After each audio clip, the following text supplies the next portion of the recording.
Alright YouTubers, so in this video I'm going to talk about the next computer that I'm going to assemble. Some of these components I have taken a few of them from some of my other computers as I continue to bring in parts onto this channel to review, benchmark, and just overall discussions about them. So we got a new motherboard in. Kind of excited about this. Maybe in some aspects not as awesome as the other Aorous Z370 gaming motherboard that I have, but this is the H370. So you can't overclock on this, where the Z370 you can, but this one has Wi-Fi. Alright, so that's a big frickin' plus in my book.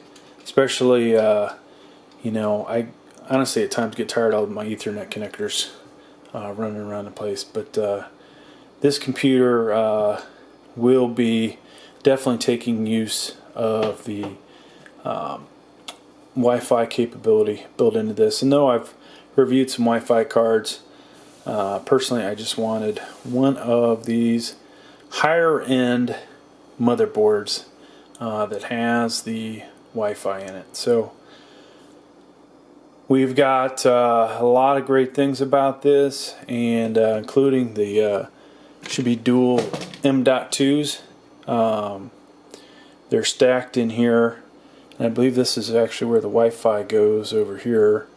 So pretty good motherboard, a lot of capability, great connectors there as far as having a Type C in there, and it's only a couple of 3.0s on the back, but you know, not too bad. It's HDMI, DVI dual, lots of audio connectors.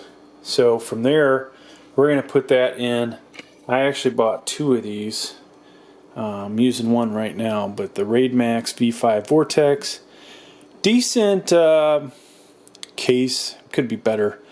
You know, it's kind of cheap plastic, has a lot of space in it, which is good because we're going to need that, I think, for our video card that we've got. And its negative is only two USBs on the front, one 3.0, one 2.0, so that is a big bummer. And so graphics wise, assuming we can fit it in there, I'm going to use the old GTX 970 again, which I have grown rather fond of. This is a pretty powerful card. The AMD RX Vega 56 that I have is paired with a better CPU than what's getting this one, and that is in the Z370 motherboard, so it's a good match. And then the other computer that my son has, it's probably better than, well, is better than any of the computers I usually build down here. He's got his set up, so I don't mess with it unless he needs me to upgrade him. So M.2 SSDs, we could go dual. I've also got a Samsung PM981 512 gig that I just got in, so I could go with either the EVO Plus and one of these 500 970 EVOs, or the PM981. Probably be similar performance, or I can go with two 500s in there. So I'm giving these guys a shot. I've messed around with this power supply, a Pevia Spirit 700 watt. This has all the connectors I need down here. Okay, so for the motherboard you need two 4s, basically 8-pin CPU connector.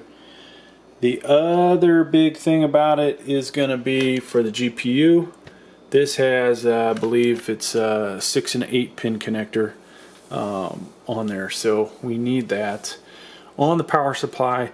Plus, I believe they this is minimum recommendation of power is 650 watts. Now, I don't have a lot of peripherals, so you know, it's possible you get away with a little less than a recommendation.